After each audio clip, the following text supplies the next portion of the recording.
तो दोस्तों आप लोगों को जो एग्जाम होने वाले हैं वहां पे आप लोगों को पेपर में हूबहू जैसे मैं आप लोगों का भी यहाँ पे पेपर दिखा रहा हूं वैसा ही पेपर आपके एग्जाम पे आएगी। तो अगर आप लोग चाहते हैं कि सर इस बार हमें अच्छी तरह से परफॉर्मेंस करना है फाइनल एग्जाम के अकॉर्डिंग, तो मेरे दोस्तों आप लोग अभी डाउनलोड करें प्ले स्टोर से मिसाइल क्लासेस के ऐप को। डाउनलोड करने के बाद आप लोग फटाफट आप लोग मिसाइल क्लासेस के ऐप को डाउनलोड करने के बाद जो आप लोगों का क्रैश कोर्स है, इस क्रैश कोर्स को आप लोग ज्वाइन करना ना भूले। यहाँ पे आप लोगों को सुबह शाम दोनों टाइम जबरदस्त तरीके से आप लोगों को क्लासेस दिया जा रहा है। तो चलिए सर एकदम फाइनल एग्जाम के अकॉर्डिंग, और मेरे भाई जो आप लोगों का प्री टेस्ट का भी एग्जाम होने वाले हैं वो प्री टेस्ट का ओरिजिनल पेपर मैं आज आपके सामने लेकर आया हूं। एकदम दिल थाम कर बैठिए, एक एक क्वेश्चन को देखिए। जैसे आप लोग अभी यहाँ पे देख पा रहे हैं वैसे ही आपको वहां पे भी नजर आएगी। पहला क्वेश्चन आपके स्क्रीन पे है सर, जियोग्राफी शब्द किसने गढ़ी है? तो जियोग्राफी शब्द मेरे भाई किसने गढ़ा है? तो बताएंगे सर हमारा एरेटोस्थेनीज। मेरे भाई कई बार ऐसे क्वेश्चन आ चुका है कि एरेटोस्थेनीज किस देश के निवासी है? तो बताएंगे यूनान का। क्या बताएंगे सर? यूनान। जितना ज्यादा हो सके अपने दोस्तों को शेयर करें। इसके बाद मैं तुरंत आप लोगों को सब्जेक्टिव क्वेश्चन भी बताने वाला हूं। ये तो मैं आप लोगों को ऑब्जेक्टिव दिखा रहा हूं, कल आप लोगों का पेपर में किस तरह से सब्जेक्टिव आएगी वो भी मैं आप लोगों का भी जस्ट दिखाने वाला हूं। भूगोल का पिता किसे कहा जाता है? गुरुजी भूगोल का पिता हम लोग मानते हैं किसको? एरेटोस्थेनीज को, जिसे हम लोग बोलते हैं यूनानी का रहने वाला है। अगला प्रश्न है सर, जियोग्राफी पुस्तक जिसे भूगोल का वेद भी कहा जाता है के लेखक कौन है? जियोग्राफी पुस्तक जो है जिसे हम लोग भूगोल का वेद के नाम से भी जानते हैं, वो इसका राइटर कौन हो जाएगी? तो बताएंगे सर एरेटोस्थेनीज। क्या बताएंगे सर? एरेटोस्थेनीज इसका सही उत्तर हो जाएगा। आधुनिक भूगोल का संस्थापक किसे कहा जाता है? अब यहाँ पे क्वेश्चन पे आपका भूगोल का पिता नहीं कहा गया भाई, आपसे पूछा गया आधुनिक भूगोल का पिता किसे कहा गया है? तो बताएंगे सर हमारा हम्बोल्ट। किसको बताएंगे सर? होमबोल्ट हमारा राइट आंसर हो जाएगी। क्या प्यारे? हमारा होमबोल्ट राइट आंसर हो जाएगी। तो याद रखिएगा अगला क्वेश्चन है सर, आधुनिक मानव भूगोल का जन्मदाता किसे माना जाता है? अब आपसे यहाँ पे आधुनिक भूगोल का कहा गया, इससे पहले मैंने आप लोगों को आधुनिक भूगोल का संस्थापक होमबोल्ट होगी। और यहाँ पे एक क्वेश्चन है सर आधुनिक मानव भूगोल, यहाँ पे एक शब्द आ गया सर मानव भूगोल। तो बताएंगे सर मानव भूगोल का हमारा होगा रेटजेल। कौन हो जाएगी गुरुजी? बताएंगे सर रेटजेल। दीदी और हमारे दादा रे तोहनी के एग्जाम में ना ऐसने प्रश्न नहीं तो जैसन तोहनी अखन देखल पावा ही, एकदम तोहनी के एक सने क्वेश्चन नहीं तो रे बाबू जैसे तोहनी का हम अभी बताए हो। अगला क्वेश्चन तोहनी से पूछल गए रे भाई, एंथ्रोपोजियोग्राफी किसने लिखा है? तो बताएंगे सर हमारा फ्रेडरिक रेटजेल। किसने लिखा है सर? Friedrich Ratzel. यानी ऑप्शन नंबर बी हमारा सही उत्तर हो जाएगी। जियोग्राफी जनरलिस्ट के लेखक कौन है? तो जियोग्राफी जनरलिस्ट के जो लेखक है बर्नार्ड वेर्नियस। क्या बताएंगे सर? बर्नार्ड वेर्नियस। और इसी चैनल में कल मैं आप लोगों को ठीक एग्जाम के तुरंत बाद मैं आप लोगों को दिखाऊंगा आप लोगों का आंसर शीट, कितना क्वेश्चन आपने सही किया है। जियोग्राफिया जनरलिस्ट के लेखक कौन है? मैंने अभी जस्ट बताया बर्नियस। कौन हो जाएगी सर? बर्नियस। और ओरिजिन ऑफ स्पीसीज सिद्धांत किसने दिया था? तो बताएंगे सर डार्विन ने, चार्ल्स डार्विन ने दिया था ओरिजिन ऑफ स्पीसीज। अगला क्वेश्चन पे आइए सर, ओरिजिन ऑफ स्पीसीज नामक पुस्तक निम्नलिखित में से किसने लिखा था? तो बताएंगे सर चार्ल्स डार्विन ने। किसने लिखा था सर? Charles Darwin. पर्यावरणीय निश्चयवाद विचारधारा के समर्थक विद्वान एलन सैंपल किस देश के निवासी थे? सबसे पहले तो ये क्वेश्चन आप ठान के लगिए, माइंड में पहले सेटअप कर लीजिए। जो हमारा निश्चयवादी विचारधारा का प्रवर्तक है उसे हम लोग एलन सैंपल कहते हैं, ठीक है। ये लेकिन किस देश के रहने वाले हैं वो आपसे यहाँ पे पूछे गए। तो अमेरिका का है। कहाँ का है गुरुजी? अमेरिका। मेरे शेर शेरनियों ऐसा ही क्वेश्चन आएगा आपके एग्जाम पे। नीतिवाद के विचारधारा कौन है? यानी मेरे भाई नीतिवाद के विचारक कौन थे? तो बताएंगे सर हमारा can't, Humboldt, Ritter. In option number हमारा डी हमारा सही उत्तर हो जाएगा। क्या बताएंगे सर? डी हमारा सही उत्तर हो जाएगा। आइए सर बात करते हैं अगला क्वेश्चन पे कि किसने कहा मानव प्रकृति का सदस्य है? भाई याद रखिएगा मानव प्रकृति का सदस्य है। किसने कहा था? तो बताएंगे सर याद रखिएगा अरस्तु ने कहा था। किसने कहा था गुरुजी? अरस्तु ने कहा था। ऑप्शन नंबर हमारा 20 का सही उत्तर हो जाएगी। अगला क्वेश्चन है सर संभववाद शब्द का प्रयोग सर्वप्रथम किसने किया था? तो संभववाद का जो सबसे पहले प्रयोग किया था ना वो हमारा लुइस फेवरे ने किया था। किसने किया था भाई? फेवरे जी ने किया था। ऑप्शन नंबर हमारा ए हमारा राइट आंसर हो जाएगी। अगला क्वेश्चन है सर निम्नलिखित में से कौन सी विचारधारा का कथन है रुको और जाओ? ओ मेरे दोस्त याद रखिए रे, तोहनी के एग्जाम में हमार दीदी हमार दादा रे तोहनी के क्वेश्चन था तोहनी के एग्जाम में देखल मिलतो की मिलतो रे भाई। याद रखबी तोहनी से पूछतो कि रुको और जाओ तो नैतिवाद। क्या भाई? नॉन निश्चयवाद या नीतिवाद? ऑप्शन नंबर हमारा बिल्कुल सही उत्तर हो जाएगी, सी इज द राइट आंसर। रुको और जाओ निश्चयवाद का दूसरा नाम क्या है? तो रुको और जाओ का निश्चयवाद का जो दूसरा नाम है वह नॉन निश्चयवाद है। याद रखिएगा क्या नाम है? नॉन निश्चयवाद है। कौन सा वाद है भाई? नॉन निश्चयवाद है। ऑप्शन नंबर ए हमारा क्षेत्र हो जाएगी। नॉन निश्चयवाद अथवा रुको और जाओ निश्चयवाद की संकल्पना किसके द्वारा दिए गए थे? तो ये संकल्पना दिया गया था हमारा ग्रिफिथ टेलर के द्वारा। किसके द्वारा गुरुजी? तो बताएंगे सर ग्रिफिथ टेलर के द्वारा दिया गया था। किसके द्वारा सर? ग्रिफिथ टेलर के द्वारा दिया गया था।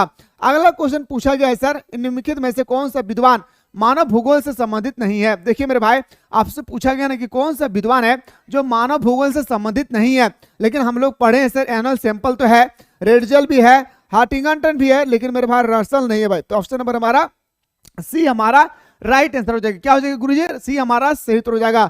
अगला क्वेश्चन पे आते हैं सर, क्वेश्चन नंबर 19, निम्नलिखित में से कौन सा मानव भूगोल का उपागम नहीं है? अब आपसे पूछा गया है कि मानव भूगोल का उपागम नहीं है, तो बताएंगे सर मानव भूगोल का जो उपागम नहीं है वह मात्रात्मक क्रांति हो जाएगी। क्या हो जाएगी सर?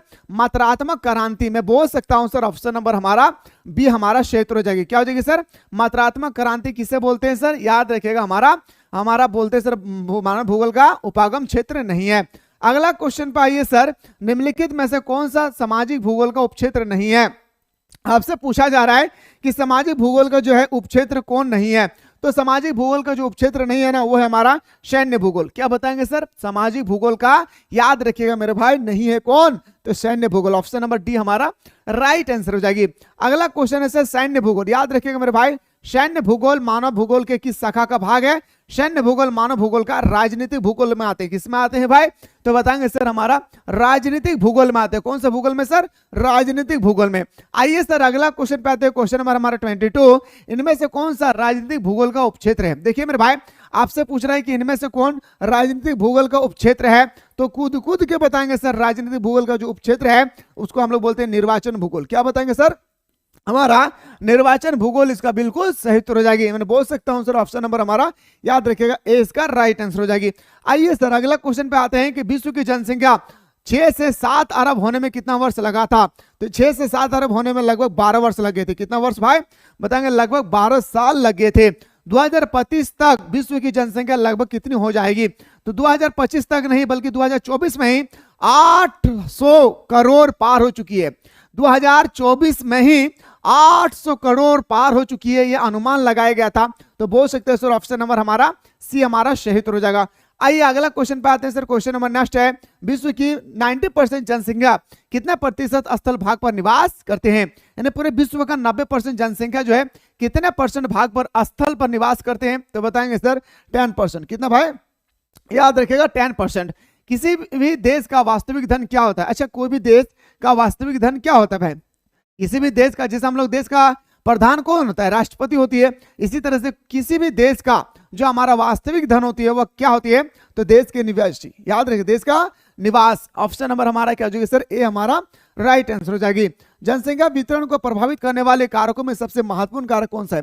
एक्चुअली कारक सब कोई है भाई, एक्चुअली कारक हमारा सब कोई है, लेकिन मेरे भाई आपसे पूछा गया है कि सबसे महत्वपूर्ण कारक कौन है?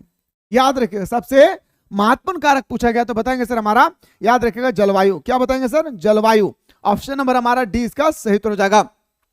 अगला ऐसे जनसंख्या वितरण को प्रभावित करने वाला कौन सा कारक है? अब यहाँ पे फिर से पूछा गया कि जनसंख्या को प्रभावित करने वाले, अच्छा जनसंख्या वितरण प्रभावित मतलब समझ में आता है, यानी जनसंख्या घटाव और बढ़ाव। जैसे यहाँ पे मान के चलिए मेरे दोस्त हमें अच्छा सुविधा नहीं मिल रही है, मैं दूसरा जगह चला जा रहा हूं, ताकि क्या क्या कारण से? तो पहला भू आकृति, जमीन सही नहीं होने के कारण जल की उपलब्धता, जब हमारे पास सही से जल नहीं है, दूसरी जगह जब हम अच्छी तरह से जल मिल जाएगी तो वहां पे चले जाएंगे। जलवायु, ठंडी के मौसम में लोग कहाँ जाना चाहेंगे? गर्मी के क्षेत्र में। तो ऑप्शन नंबर डी हमारा क्षेत्र हो जाएगी। जनसंख्या वितरण को प्रभावित करने वाले निम्न में से कौन से कारक है? तो बताएंगे सर उपयुक्त सभी। ऑप्शन नंबर हमारा डी इसका राइट आंसर हो जाएगी। यानी नगरीकरण भी होगा, जलवायु भी होगा, औद्योगिकरण भी होगा ना। ऑप्शन नंबर डी हमारा राइट आंसर हो जाएगा। आइए सर अगला क्वेश्चन पे आते हैं, क्वेश्चन नंबर हमारा 3030, इनमें से कौन जीवन का सर्वाधिक महत्वपूर्ण कारक है? आपसे यहाँ पे पूछा गया कि इनमें से कौन जीवन का सर्वाधिक महत्वपूर्ण कारक है? तो बताएंगे सर हमारा जलवायु। क्या बताएंगे सर?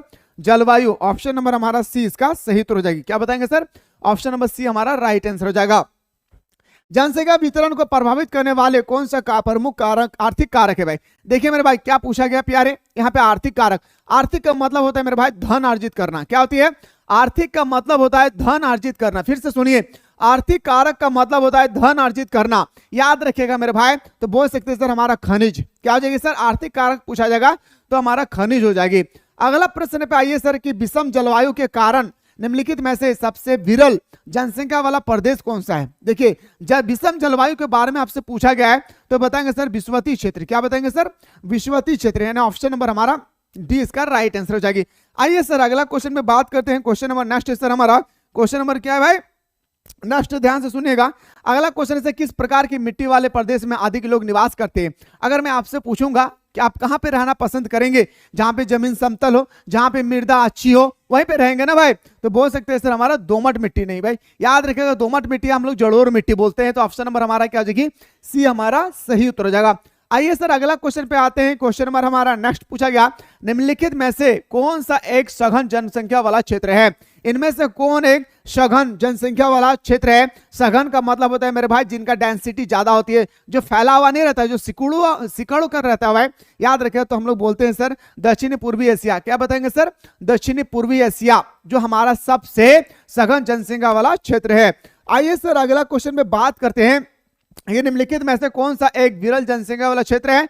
तो दक्षिण पूर्वी एशिया। क्या बताएंगे सर? याद रखिएगा। अगला क्वेश्चन पाइए सर, क्वेश्चन नंबर नेक्स्ट है कि संसार में सबसे अधिक जनसंख्या वाला महाद्वीप कौन सा है। याद रखिएगा मैंने आप लोगों को कहा था कि संसार में 7 महाद्वीप है। हमारा एशिया हो गया, यूरोप हो गया, उत्तरी अमेरिका, दक्षिण अमेरिका, ऑस्ट्रेलिया, अंटार्कटिका, इस तरह से 7 महाद्वीप है हमारा। तो सबसे ज्यादा जनसंख्या पाया जाता है हमारा एशिया में। लेकिन अगर आपसे पूछा जाएगा कि जनसंख्या वृद्धि दर सबसे ज्यादा कहां होती है, तो बताएंगे उस समय हमारा अफ्रीका में। इसको भी ख्याल रखना है भाई, ठीक है। आइए अगला क्वेश्चन, निम्नलिखित में से किस महाद्वीप में जनसंख्या वृद्धि दर सर्वाधिक है। तो जनसंख्या वृद्धि दर सर्वाधिक है हमारा अफ्रीका में। कहां बताएंगे सर? जनसंख्या वृद्धि दर सबसे ज्यादा हमारा कहां पे है? अफ्रीका में। ऑप्शन नंबर ए हमारा राइट आंसर हो जाएगा। उच्च जन्म दर एवं उच्च मृत्यु दर वाला महाद्वीप है, जहां पे ज्यादा से ज्यादा बच्चों का जन्म होती है और ज्यादा से ज्यादा लोगों की मृत्यु भी होती है। वैसे जगह का नाम आपसे पूछा गया तो बताएंगे सर हमारा अफ्रीका। और अफ्रीका में ही मेरे भाई याद रखिएगा एड्स सबसे ज्यादा फैलती है। इसी कारण से 1 दिसंबर को हम लोग मनाते हैं एड्स दिवस। क्या मनाते हैं गुरुजी? 1 दिसंबर को हम लोग मनाते हैं एड्स दिवस। कितना दिसंबर को? 1 दिसंबर को हम लोग मनाते हैं एड्स दिवस। इसको भी ख्याल रखना है भाई, ठीक है। चलिए अगला क्वेश्चन पे आइए सर। क्वेश्चन नेक्स्ट पे आते हैं, किस महाद्वीप में जनसंख्या वृद्धि दर न्यूनतम है। सबसे ज्यादा जनसंख्या वृद्धि दर कहां है? अफ्रीका में। लेकिन सबसे कम कहां है भाई? याद रखिएगा एक्चुअली हमारा ऑस्ट्रेलिया में। लेकिन मेरे भाई आपसे पूछा गया है तो हम लोग बताएंगे सर यूरोप में। ऑस्ट्रेलिया ऑप्शन नहीं है तो हमारा यूरोप हमारा सही उत्तर हो जाएगी। विश्व में सबसे अधिक प्रजनन दर वाला देश कौन सा है। तो सबसे ज्यादा बच्चा पैदा करने वाला देश कौन सा है? तो नाइजर यानी नाइजीरिया। ऑप्शन नंबर हमारा ए हमारा राइट आंसर हो जाएगा सर। अगला क्वेश्चन पे आइए सर, निम्नलिखित में से किस देश में न्यूनतम जन्म दर पाई जाती है। कौन सा देश है जिसमें न्यूनतम जन्म दर पाया जाता है? तो बताएंगे सर हमारा, याद रखिएगा, संयुक्त राज्य अमेरिका। क्वेश्चन का लेवल देखिए, आप लोगों को कल इसी तरह से क्वेश्चन देखने को मिलेंगे जैसे आप लोग यहाँ पे देख पा रहे हैं। एशिया में बहुत अधिक स्थानों पर कम लोग रहते हैं और कम स्थानों पर बहुत अधिक लोग रहते हैं। एशिया में बहुत अधिक स्थानों पर कम लोग रहते हैं और बहुत छोटे जगह पर अधिक से अधिक लोग रहते हैं। ये बात, ये कथन किसके द्वारा दिया गया था? तो बताएंगे सर क्रेशी के द्वारा। किसके द्वारा? क्रेशी के द्वारा। ऑप्शन नंबर सी हमारा राइट आंसर हो जाएगा। विश्व के किस क्षेत्र में सर्वाधिक जनसंख्या केंद्रित है? तो विश्व में जहां पे मैदानी भाग होती है ना भाई, कोई नहीं चाहेंगे कि मैं पर्वत की जगह में रहूं, कोई नहीं चाहता कि मैं पठार में रहूं, कोई नहीं चाहता कि मैं मरुस्थलीय एरिया में रहूं। तो सब कोई चाहता है भाई कहां? कि हमें मैदानी क्षेत्र में। कहां? मैदानी। आप भी चाहते हैं, मैं भी चाहता हूं, ठीक है।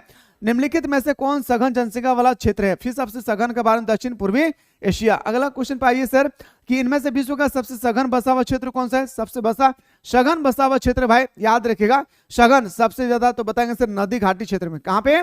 तो बताएंगे सर हमारा नदी घाटी क्षेत्र हो जाएगी। क्या हो जाएगी? नदी घाटी क्षेत्र इसका सही उत्तर हो जाएगा। विश्व में सर्वाधिक जनसंख्या वाला देश है, आपको इसमें से बताना है कि विश्व में सबसे अधिक जनसंख्या कहां है भाई? तो चाइनीज में। कहां? कुछ दिन पहले हमारा भारत है, लेकिन भारत को भी चीन ने पछाड़ दिया है। तो बोल सकते हैं सर ऑप्शन नंबर हमारा बी हमारा राइट आंसर हो जाएगा। जनसंख्या आकार में विश्व का ब्राजील कौन सा स्थान है? जनसंख्या के आकार में ब्राजील का 5वां स्थान आता है। याद रखिएगा, पहला स्थान हमारा चीन का आता है, दूसरा स्थान सर हमारा भारत का आता है, तीसरा स्थान सर हमारा अमेरिका का आता है, अमेरिका का आता है। इसी तरह से पांचवा स्थान में हमारा ब्राजील आता है, इसको भी ख्याल रखना है भाई, भूलना नहीं है भाई, ठीक है ना। अफ्रीकी महाद्वीप में सबसे अधिक जनसंख्या वाला देश कौन सा है? जैसे एशिया महाद्वीप में सबसे अधिक जनसंख्या वाला देश हमारा चीन है, इसी तरह से अफ्रीका महाद्वीप में सबसे अधिक जनसंख्या वाला देश हो जाएगा नाइजीरिया। क्या बताएंगे सर? याद रखिएगा नाइजीरिया। एंड ऑप्शन नंबर हमारा बी हमारा राइट आंसर हो जाएगी। आइए सर अगला क्वेश्चन के विश्व का लगभग 60% जनसंख्या किस महाद्वीप में निवास करती है? तो मैंने आपको जस्ट अभी बताया एशिया में। कहां पे भाई? एशिया। यानी हमारा ऑप्शन नंबर क्या हो जाएगी सर? ए हमारा राइट आंसर हो जाएगा। अगला प्रश्न पे आते हैं सर, विश्व के कितने प्रतिशत जनसंख्या नगरों में निवास करती है? तो लगभग 60% जनसंख्या जो है मेरे भाई विश्व में हमारा नगरों पे निवास करती है, ठीक है। चलिए अगला क्वेश्चन पे आते हैं, 100% शहरी जनसंख्या वाला देश कौन सा है? तो बताएंगे सर हमारा सिंगापुर। सो दोस्तों ये तो आप लोगों का अभी इंटरनल एग्जाम हो रही है, अब फाइनल एग्जाम के अकॉर्डिंग अगर अच्छी तरह से तैयारी करना चाहते हैं तो जल्दी से आप लोग प्ले स्टोर से मिसाइल क्लासेस के ऐप को डाउनलोड करके आप लोग क्रैश कोर्स को ज्वाइन कर ले। क्रैश कोर्स को ज्वाइन करने के बाद बिल्कुल आप लोग हमारे साथ जुड़े रहें। इसका क्लास सुबह और शाम दोनों टाइम पे चलती है। इसका क्लास जो होती है सुबह और शाम दोनों टाइम पे चलती है, जहां पे आप लोगों को सारा संभावित क्वेश्चन फाइनल एग्जाम के अकॉर्डिंग आप लोगों को प्रोवाइड किया जा रहा है। तो लेट ना करें, जाएं, ज्वाइन करें और मात्र 50 दिन में पूरे साल भर की पढ़ाई को निचोड़ कर हमारे साथ कर सकते हैं। आइए सर अगला क्वेश्चन पे आते हैं। क्वेश्चन नंबर नेक्स्ट है कि जनसंख्या की दृष्टि से विश्व का सबसे बड़ा नगर कौन सा है? तो बताएंगे सर हमारा नगर पूछा है भाई, देश नहीं, टोक्यो हमारा सही उत्तर हो जाएगी। और इसके बाद अगर मैप, 2 पोर्शन हमारा छूटा हुआ है, मैं इंडियन मैप बता दूंगा और एक सब्जेक्टिव का इंपॉर्टेंट क्वेश्चन मैं बता दूंगा। अगर आप लोग चाहते हैं कि सर जल्दी से हम बता दीजिए तो एक बार आप लोग फटाफट सारा बंदा मिलकर एक बार कमेंट करें। विश्व में सबसे अधिक नगरीकृत देश है भाई, तो बताएंगे वो हमारा ब्रिटेन है। कहाँ सबसे ज्यादा अगर नगर है ना भाई, वो हमारा ब्रिटेन में। कहाँ है सबसे ज्यादा नगर है, कहाँ पे? तो बताएंगे सर ब्रिटेन में। कहाँ है भाई? ब्रिटेन हमारा सही उत्तर हो जाएगा। अगला इससे कुल क्षेत्रफल तथा कुल जनसंख्या के आधार पर क्या निर्धारित किया जाता है? मेरे भाई मैंने आप लोगों को तड़प के बताया था मेरे भाई कि पॉपुलेशन डेंसिटी को हम लोग इंडिकेट करते हैं कुल जनसंख्या। इसको लिख लीजिए अपनी कॉपी में, कुल जनसंख्या। क्या बताएंगे सर? कुल जनसंख्या। ए बाबू लिख लीजिए पूरा पेपर में अच्छी तरह से, कुल जनसंख्या डिवाइडेड बाय कुल क्षेत्रफल। क्या बोलेंगे सर? कुल क्षेत्रफल। याद रखिएगा मेरे दोस्त, भूलना नहीं है, कुल क्षेत्रफल, ठीक है। तो ऑप्शन नंबर हमारा क्या हो जाएगी सर? ऑप्शन नंबर हमारा डी हमारा राइट आंसर हो जाएगी। क्या हो जाएगी सर? डी हमारा राइट आंसर हो जाएगा। अगला प्रश्न है सर, 2011 की जनगणना के अनुसार भारत की जनसंख्या कितनी है? 2011 का जनगणना के अनुसार मोदी सरकार कहते थे अब मेरे 125 करोड़ देशवासियों, नहीं कहते थे भाई, कहते थे ना रे दादा, अरे बोला ही काहे नहीं तोहनी रे, कुछ तो बल भी तब ना हमारा पता चलते कि हाँ तोहनी जिंदा ही है। कैसे पता चलते बाबू रे? तोहनी एकदम कमेंट सेक्शन में तोहनी के जैसा लागू पढ़ाई, भला खराब बेस, तोहनी के जैसा लागू बुरा भला, तोहनी कमेंट जरूर करिए ताकि हमरा पता चलते हो ना बाबू कि तोहनी के समझ में आवो हो कि ना नहीं, ठीक है ना। तो तोहनी कमेंट सेक्शन में कमेंट करना नहीं भूलिए। तो 2011 के जनगणना के अनुसार मोदी सरकार कहले हमर 125 करोड़ देशवासियों, उठा लागे कि 121 करोड़। सन 2011 के जनगणना के अनुसार के अनुसार भारत की जनसंख्या घनत्व कितनी है? तो जनसंख्या घनत्व कितना है भाई? अगर लिंग अनुपात पूछा जाता ना प्यारे तो 9 से 43 लिंग अनुपात, ठीक है। लेकिन आपसे जनसंख्या के अनुसार पूछ रहा है, सॉरी जनगणना के अनुसार, 2011 के जनगणना के अनुसार जनसंख्या घनत्व पूछ रहा है तो 382 व्यक्ति। याद रखिएगा मेरे भाई, 1 किलोमीटर एरिया में, क्या प्यारे मेरे शेर सोनी ध्यान से सुनिएगा, 1 किलोमीटर एरिया में 382 व्यक्ति रहते थे। कितना? 382 व्यक्ति रहते थे। ऑप्शन नंबर ए हमारा सही उत्तर हो जाएगा। आइए सर अगला क्वेश्चन में बात करते हैं। क्वेश्चन नंबर नेक्स्ट है कि निम्नलिखित में से भारत के किस राज्य का सर्वाधिक जनसंख्या घनत्व है? तो बिहार का सबसे जनसंख्या घनत्व किसका है भाई? बिहार का। कितना भाई? 1106। 1 किलोमीटर एरिया में 1106 को व्यक्ति रहते हैं। लेकिन अगर यही चीज अगर आपसे पूछा जाएगा ना भाई कि सबसे कम कहां पे रहता है, तो कम बताएंगे सर एपी, अरुणाचल प्रदेश। कितना भाई? तो बताएंगे सर 1 किलोमीटर एरिया में मात्र सर 17 व्यक्ति निवास करते हैं। जनसंख्या, आपको जनसंख्या घनत्व में सबसे ज्यादा पूछा जाएगा तो बिहार, सबसे कम हमारा हो जाएगा अरुणाचल प्रदेश। विश्व की कुल जनसंख्या का कितना प्रतिशत भाग भारत में? विश्व का कुल जनसंख्या का भारत में 17.5% निवास करते हैं। पूरी दुनिया में जितना भी है आबादी है उसका 17.5% भारत में निवास करते हैं। निम्नलिखित राज्यों में किस राज्य में जनगणना का घनत्व सर्वाधिक है? जनगणना का घनत्व सर्वाधिक किसमें है भाई? तो बताएंगे सर हमारा क्या हो जाएगी जनगणना, सॉरी जनगणना 2011 की जनगणना के अनुसार इसमें आपको बताना है कि जनसंख्या घनत्व सबसे ज्यादा किसमें है सर? उत्तर प्रदेश। एक बंदा बोल रहे थे अगला वीडियो में, बिल्कुल नहीं भाई, हमारा पश्चिम बंगाल होगा। ऑप्शन नंबर ए हमारा राइट आंसर हो जाएगी। निम्नलिखित में से भारत के किस राज्य में जनसंख्या घनत्व न्यूनतम है? तो बताएंगे सर अरुणाचल प्रदेश। कितना? तो मात्र सर 17, यानी 1 किलोमीटर एरिया में कितना बताएंगे सर? 17 व्यक्ति। कितना? 17 व्यक्ति। आइए सर अगला क्वेश्चन पे बात करते हैं। निम्नलिखित में से कौन मानव विकास का स्तंभ है? मानव विकास का स्तंभ, मैंने आपको बताया था कि मानव विकास human development index, human development index का संस्थापक कौन है सर? तो बताएंगे सर भारत में पाकिस्तान के रहने वाले डॉक्टर महबूबुल हक। उनको क्या देश के देखकर निर्धारित करती है? समानता, सतत पोषणीयता, उत्पादकता। इन ऑप्शन नंबर हमारा डी इसका सही उत्तर हो जाएगा। मानव विकास की अवधारणा किस अर्थशास्त्री द्वारा दिया गया था? तो बताएंगे सर डॉक्टर महबूबुल के द्वारा। कहां के रहने वाले थे सर? ये पाकिस्तान के रहने वाले के थे। कहां के? पाकिस्तान के रहने वाले थे गुरुजी। आइए सर अगला क्वेश्चन में बात करते हैं। नोबेल पुरस्कार विजेता सैन विकास का मुख्य ध्येय किस में देखा गया था? तो बताएंगे सर कल्याण में। याद रखिएगा जो हमारा ह्यूमन डेवलपमेंट इंडेक्स है ना भाई, इसमें जो हमारा नोबेल पुरस्कार विजेता होती है ये खास करके देखा जाता है कल्याण। याद रखिएगा देश किस कल्याण की ओर मूविंग कर रही है। अगला प्रश्न पे आइए सर कि मानव विकास की अवधारणा आवश्यकता उपागम को मूल रूप से किस संगठन से प्रभावित क्या था? तो बताएंगे अंतर्राष्ट्रीय श्रम संगठन। क्या बताएंगे सर? अंतर्राष्ट्रीय श्रम संगठन, जिसका मुख्यालय जेनेवा में है, स्विट्जरलैंड में है। याद रखिएगा इसको भी भूलना नहीं है। 1990 से कौन सा संगठन मानव विकास प्रतिवेदन प्रकाशित कर रहा है? तो बताएंगे सर संयुक्त राष्ट्र विकास कार्यक्रम। याद रखेंगे मेरे भाई संयुक्त राष्ट्र विकास कार्यक्रम। अगला प्रश्न पे आते हैं सर संयुक्त राष्ट्र विकास कार्यक्रम यूएनडीपी द्वारा मानव विकास प्रतिवेदन कब से प्रतिवर्ष प्रकाशित किया जा रहा है? तो अभी मैंने जस्ट बताया मेरे भाई, पिछला क्वेश्चन में ही आप देख सकते हैं। इससे पिछला क्वेश्चन में मैंने आप लोगों को बताया था, याद रखिएगा। तो 1990 हो जाएगी। क्या हो जाएगी भाई? 1990 हमारा सही उत्तर हो जाएगी। अच्छा आप लोग अभी सुने ना भाई ह्यूमन डेवलपमेंट इंडेक्स मानव विकास सूचकांक, ये 1990 के द्वारा तैयार किया गया था। 1990 में ही डॉक्टर महबूबुल हक ने कहा था कि विश्व में एक संगठन होनी चाहिए जिसमें देश को एक कैसे हमें पता चलेगा कि देश कल्याण की ओर जाए, तो यही हमारा ह्यूमन डेवलपमेंट इंडेक्स तैयार किया गया था। मानव विकास सूचकांक मापक इनमें से कौन है भाई? तो बताएंगे सर स्वास्थ्य है। जिस देश का स्वास्थ्य अच्छा होगी, जिस देश का शिक्षा अच्छा होगा, जिस देश का साधनों तक पहुंच होगी, उसको हम लोग रैंक में रखते हैं। जैसे ह्यूमन डेवलपमेंट इंडेक्स मानव विकास सूचकांक में जो सबसे बेहतर देश है वह है नॉर्वे। याद रखिएगा नाम क्या रखना है भाई? नॉर्वे देश सबसे 1 में है। भारत कितना है सर? तो 128वां देश में है, यानी 127 देश भारत से और मजबूत है। अगला क्वेश्चन है सर मानव विकास सूचकांक किसके बीच स्कोर आधारित करती है? तो बताएंगे 0 से 1 से, 0 से लेकर 1 तक, 0 से 1 तक। अगला क्वेश्चन आते हैं सर मानव विकास सूचकांक का स्कोर हमारा 0.701 से लेकर 0.799 के बीच स्तर क्या कहलाती है? तो बताएंगे सर इसको हम लोग बोलते हैं उच्च सूचकांक। क्या बताएंगे सर? उच्च सूचकांक। क्या बताएंगे? उच्च सूचकांक हमारा सही उत्तर हो जाएगा।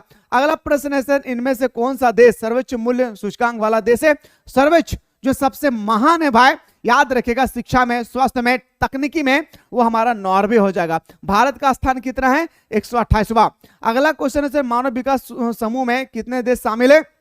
याद रखिएगा शामिल थे भाई, टोटल उस समय कितना? तो 53, याद रखना है।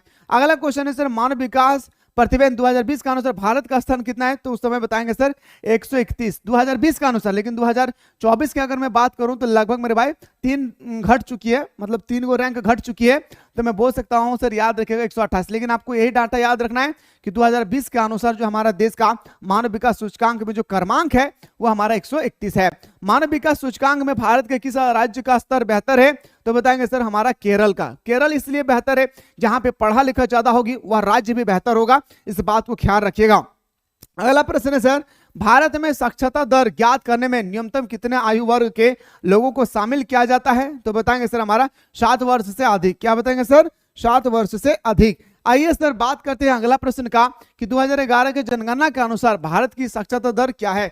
तो बताएंगे सर याद रखिएगा 74%। यानी ऑप्शन नंबर हमारा ए हमारा सही उत्तर हो जाएगा। आइए अगला क्वेश्चन है सर भारत में साक्षरता दर निर्धारण के लिए कितने वर्ष से अधिक वाली जनसंख्या को शामिल किया जाता है? तो बताएंगे सर याद रखिएगा 7 वर्ष से अधिक। ऑप्शन नंबर हमारा सी इसका सही उत्तर हो जाएगी। और आप लोग सब्जेक्टिव क्वेश्चन देखना चाहते हैं तो एक बार आप लोग फटाफट सारा बंदा कमेंट सेक्शन में कमेंट कराना बोले। भारत का न्यूनतम साक्षरता दर वाला कौन सा राज्य है? तो याद रखिएगा मेरे भाई बिहार। सबसे ज्यादा पढ़ा लिखा राज्य हमारा केरल, लेकिन सबसे कम पूछा जाएगा तो बताएंगे सर बिहार। इनमें से किस देश का जीवन प्रत्याशा सर्वाधिक है? जीवन प्रत्याशा मतलब जीवन सबसे अधिक मजबूत है भाई, तो बताएंगे सर हमारा जापान। क्या बताएंगे सर? जापान। सोचिए मेरे भाई, जापान एक छोटा सा देश जहां पे परमाणु बम गिराया गया था, जहां के लोग आज भी नंगड़ा लूला अंधा बहरा पैदा होती है मेरे भाई। वैसे देश ऑस्ट्रेलिया से आगे है, वैसे देश भारत से आगे, वैसे देश पाकिस्तान से आगे। क्यों पता है? क्योंकि यहाँ पे जातिवाद से लड़ाई नहीं होती भाई, यहाँ पे हमेशा छोटे छोटे बच्चों को कंप्यूटर के माध्यम से, उनको टेक्नोलॉजी के माध्यम से किस तरह से ऊंचे स्थान तक पहुंचना है ये सिखाया जाता है। हमारे देश में कैसे रील्स बनती है, कैसे डांस होता है, ये सब सिखाया जाता है भाई। आखेट और संग्रह किस क्षेत्र का हिस्सा है? तो बताएंगे सर ये प्राथमिक क्षेत्र का हिस्सा है। ऑप्शन नंबर ए हमारा क्षेत्र हो जाएगी। प्राथमिक क्रिया आर्थिक क्रिया के क्रियाओं के अंतर्गत आता है किसके द्वारा? तो पशुपालन। याद रखिएगा। विनिर्माण हमारा द्वितीय क्रियाकलाप में आता है। परिवहन हमारा द्वितीय क्रियाकलाप के अंतर्गत आती है। भवन निर्माण ये हमारा द्वितीय क्रियाकलाप के अंतर्गत आती है। पर आपसे प्राथमिक क्रियाकलाप पूछा गया तो बताएंगे सर हमारा पशुपालन। क्या बताएंगे सर? पशुपालन इसका सही उत्तर हो जाएगा। अगला प्रश्न है सर निम्नलिखित में से खनन क्रिया का उदाहरण है। खनन है सर हमारा प्राथमिक। याद रखिएगा, खनन करना, आखेट करना, लकड़ी काटना, पशुपालन करना, पशुचरण करना, खेती करना, मछली पकड़ना, ये सब हमारा किस में आता है? तो बताएंगे सर प्राथमिक क्रियाकलाप में। मछली पकड़ना कौन सी क्रियाकलाप है? तो बताएंगे सर प्राथमिक क्रियाकलाप। अगला प्रश्न पे आते हैं सर पिग्मी प्रजाति समूह कहाँ पाए जाते हैं? तो बताएंगे सर अफ्रीका में। कहाँ पाया जाता है? अफ्रीका हमारा सही उत्तर हो जाएगा। अगला क्वेश्चन पे आइए सर, क्वेश्चन नंबर नेक्स्ट है कि विकसित देशों में कौन सी क्रिया सबसे कम की जाती है? जैसे विकसित देश जापान, अमेरिका, इंग्लैंड, ये सब क्या है? विकसित देश है। तो हमारा याद विकसित देश, ठीक है। विकसित देश में सबसे ज्यादा किया जाता है मेरे भाई, फैक्ट्रियों की संख्या बसाई जाती है। तो बताएंगे सर द्वितीय क्रियाकलाप, ठीक है, सॉरी तृतीय क्रियाकलाप, ठीक है ना भाई। प्राथमिक क्रियाकलाप जो विकासशील देश होती है, जैसे भारत, हमारा पाकिस्तान, बांग्लादेश, ये सब आती है। अगला प्रश्न पे आइए सर कि प्राथमिक क्रिया के अंतर्गत आता है, प्राथमिक क्रिया से हमारा होता है खनन करना। क्या भाई? खनन करना। अगला क्वेश्चन है कि निम्नलिखित में से कौन सा अधात्विक खनिज है? आपसे यहाँ पे पूछा गया अधात्विक खनिज, तो ग्रेफाइट ये हमारा अधात्विक खनिज है। अगला प्रश्न है सर निम्नलिखित में से कौन सा देश कोयला का सबसे बड़ा उत्पादक देश है? तो याद रखिए मेरे भाई, ये क्वेश्चन ना कई बार अभी तक पूछा जा चुका है। बहुत सारे स्टूडेंट्स इस क्वेश्चन को लेकर कंफ्यूजन भी रहती है, नहीं सोचना है भाई। कौन सा देश कोयला का सबसे बड़ा उत्पादक देश है? आपके सामने ऑप्शन दिया है कि भारत, ऑस्ट्रेलिया, अमेरिका, चीन, ठीक है। तो इसमें से आपको एकदम सिंपल भाषा में याद रखना है, कोयले का सबसे बड़ा उत्पादक हमारा चीन हो जाएगी। क्या हो जाएगी भाई? चीन हो जाएगा। ऑप्शन नंबर डी हमारा क्षेत्र हो जाएगी। रूर कोयला प्रदेश किस क्षेत्र में स्थित है? तो बताएंगे सर हमारा जर्मनी में है। कहाँ है गुरुजी? ये हमारा जर्मनी में है। कहाँ है? तो बताएंगे सर जर्मनी में है। अगला क्वेश्चन पे आते हैं सर, झरिया कोयला क्षेत्र किस राज्य में है? तो बताएंगे सर झारखंड में। झारखंड में कहाँ सर? तो बताएंगे धनबाद में। झारखंड में कहाँ? धनबाद में। आइए सर, मैं फिर से कह रहा हूं कि जो भी स्टूडेंट्स चाहते हैं कि सर फाइनल एग्जाम के अकॉर्डिंग हमें अच्छी तरह से तैयारी करना है, तो फटाफट आप लोग प्ले स्टोर से मिसाइल क्लासेस के आपको जल्दी से डाउनलोड कर लीजिए। क्या करना है भाई? मिसाइल क्लासेस के आपको जल्दी से आप लोग प्ले स्टोर से डाउनलोड कर लीजिए। डाउनलोड करने के बाद जो आप लोगों का क्रैश कोर्स है, इस क्रैश कोर्स को ज्वाइन कीजिए और फाइनल एग्जाम के अकॉर्डिंग आप लोग हमारे साथ जुड़े रहिए, जहां पे जबरदस्त तरीके से मैं सुबह और शाम दोनों टाइम पे आप लोगों को क्लास करवाता हूं, वो भी आप लोगों को मेरे भाई सारा संभावित प्रश्नों के अकॉर्डिंग। तो लेट ना करें, जाएं, ज्वाइन करें और आनंद ले हमारे साथ ऑनलाइन क्लास का। क्वेश्चन है सर, अगला क्वेश्चन है कि निम्नलिखित में से कौन लौह अयस्क की किस्म नहीं है? आपसे पूछा गया कि लौह अयस्क का किस्म नहीं है हमारा मैग्नेटाइट, लिमेटाइट, लिग्नाइट, लेकिन सेडराइट हमारा नहीं है। ऑप्शन नंबर याद रखिएगा, सॉरी भाई, लिग्नाइट हमारा कोयले का प्रकार है भाई, सॉरी लिग्नाइट हमारा क्या भाई? कोयले का प्रकार है। आई एम रियली सॉरी भाई, सेडराइट है, ठीक है। लिग्नाइट हमारा क्या भाई? कोयले का प्रकार है। आइए सर अगला क्वेश्चन में बात करते हैं। क्वेश्चन नंबर हमारा अगला क्वेश्चन है सर कि निम्नलिखित में से उच्च गुणवत्ता वाली लौह कौन सी है? जैसे मेरे भाई आप सभी को मैंने बताया था कि सबसे अच्छा कोयला एंथ्रोसाइट, इसी तरह से लोहा सबसे अच्छा गुणवत्ता वाला कौन सा है? तो बताएंगे सर हमारा क्या हो जाएगी सर? बहुत इंपॉर्टेंट है, मैग्नेटाइट। क्या बताएंगे सर?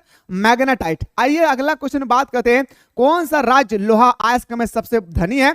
तो बताएंगे सर उड़ीसा। क्या बताएंगे गुरुजी? उड़ीसा हमारा सही उत्तर हो जाएगा।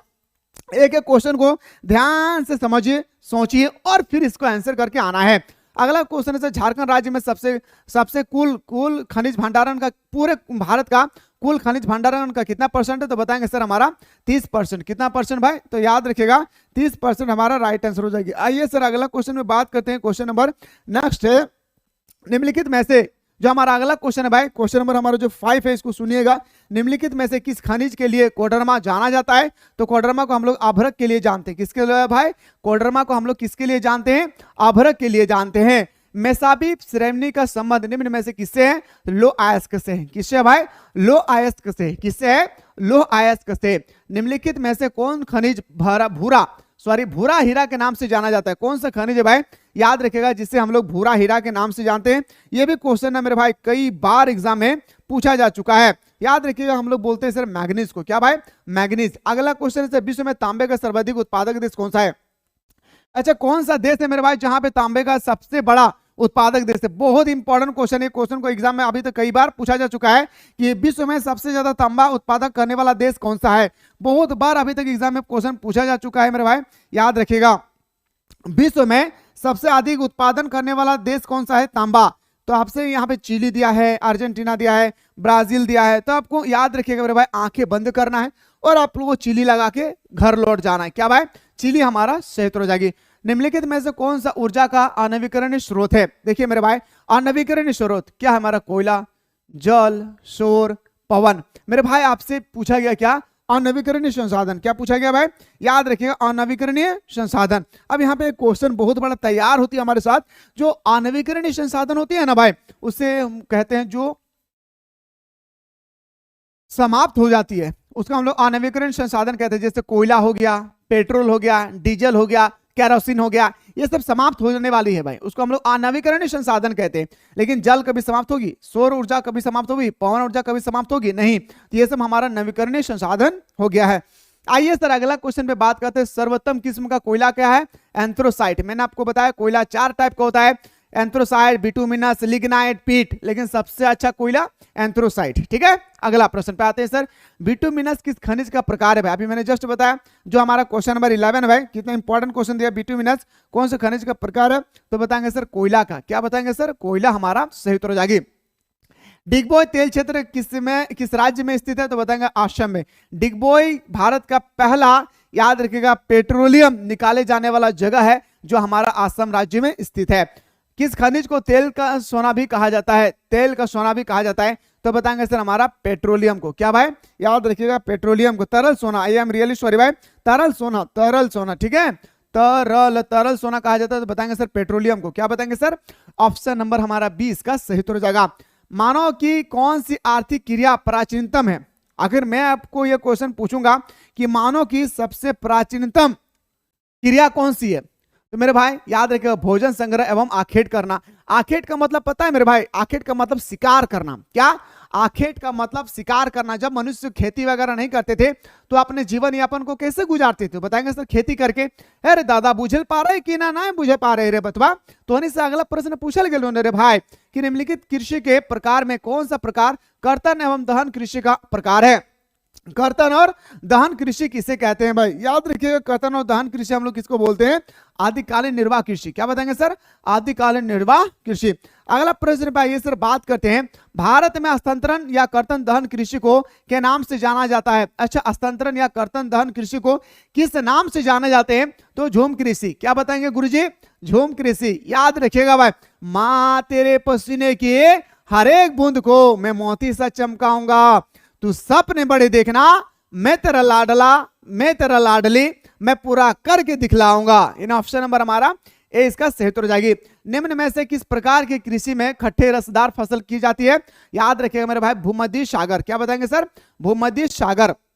आइए अगला प्रश्न पे आते हैं सर। निम्नलिखित में से कौन सा आर्थिक क्रिया ग्रामीण बस्ती की मुख्य आर्थिक क्रिया है? अच्छा, गांव के लोग क्या करेंगे भाई? प्राथमिक क्रियाकलाप करेंगे, मछली पालन करेंगे, खनन करेंगे, लकड़ी काटेंगे, है ना भाई, उसके बाद खेती करेंगे, ये सब बातें। अगला क्वेश्चन पे आते हैं सर।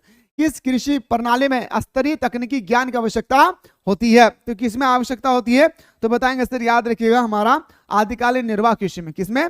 आदिकालीन निर्वाह कृषि में। अगला प्रश्न आइए सर कि इनमें से कौन बगावती कृषि नहीं है भाई? रबड़ है, चाय है, गन्ना है। बगावती कृषि का मतलब होता है मेरे भाई रोपण फसल।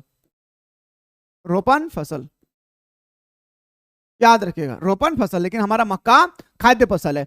इनमें से कौन रोपण फसल का उदाहरण है? तो चावल नहीं है भाई, गेहूं नहीं है, ज्वार बाजरा नहीं है, रबड़ है हमारा। याद रखिएगा रोपण फसल। निम्नलिखित में से रोपण कृषि का उदाहरण कौन नहीं है भाई? तो चाय है, कॉफी है, कोको है, पर चावल नहीं है। ऑप्शन नंबर डी हमारा सही उत्तर हो जाएगा। अगला प्रश्न पे आते हैं सर, सरकारी कृषि सबसे अधिक सफल किस महाद्वीप में है? तो बताएंगे सर जो हमारा 23 है, top of the most important है, वो हमारे यूरोप में है। याद रखे भाई, सरकारी कृषि का मतलब होता है रोपण फसल, रोपण, याद रखे भाई, किसमें? रोपण फसल के अकॉर्डिंग। तो बताएंगे सर यूरोप, क्या हो जाएगी सर? यूरोप हमारा सही उत्तर हो जाएगा। अगला प्रश्न पे आइए सर कि बागावती कृषि सर्वाधिक मात्रा में कहां की जाती है? अच्छा, कहां विकसित है भाई? ठीक है, जो बागावती कृषि है ना, सबसे ज्यादा कहां पे विकसित है? तो बताएंगे सर, याद रखिएगा, दक्षिण पूर्वी एशिया में। कहां पे भाई? दक्षिण पूर्वी एशिया में। कहां बताएंगे गुरुजी? दक्षिण पूर्वी एशिया में, यानी ऑप्शन नंबर ए हमारा क्षेत्र हो जाएगी। फूलों की कृषि किसे कहते हैं? अच्छा मेरे भाई, फूलों की जो हमारे कृषि होते हैं ना, 25 में पूछा गया, तो बताएंगे सर, याद रखिएगा, बाजरेन पुष्प उत्पादन। याद रखिए मेरे भाई, पुष्प उत्पादन को हम लोग बोलते हैं क्या? फूलों की कृषि। अगला प्रश्न सर, फूलों की कृषि को क्या कहते हैं? फ्लोरिकल्चर। क्या कहेंगे गुरुजी? फ्लोरिकल्चर। अरे बोलिए ना भाई, झूम झूम के बोलिए। जब मैं खड़ा होकर पढ़ा सकता हूं, तब बैठ कर पढ़ क्यों नहीं सकते हैं भाई? पढ़िए। याद रखिएगा, किताबों में झुका हुआ शेर हमेशा बुलंद होता है। किताबों में झुका हुआ सर हमेशा बुलंद होती है, इसलिए अभी किताबों में झुकाने का समय है, चुपचाप से झुकाइए। ठीक है, तो अगला क्वेश्चन पे आते हैं सर। क्वेश्चन नंबर नेक्स्ट पूछा गया, मैक्सिको में आदिकालीन निर्वाह कृषि को किस नाम से जाना जाता है? याद रखिए, जो हमारा मैक्सिको है भाई, 27 में आपसे पूछा गया, मैक्सिको में जानते हैं मिल्पा के नाम से। कौन सा नाम से सर? मिल्पा के नाम से। किसके नाम से? मिल्पा। ऑप्शन नंबर बी हमारा क्षेत्र हो जाएगी। कंबाइन क्रूक मशीन का प्रयोग किस कार्य के लिए होता है?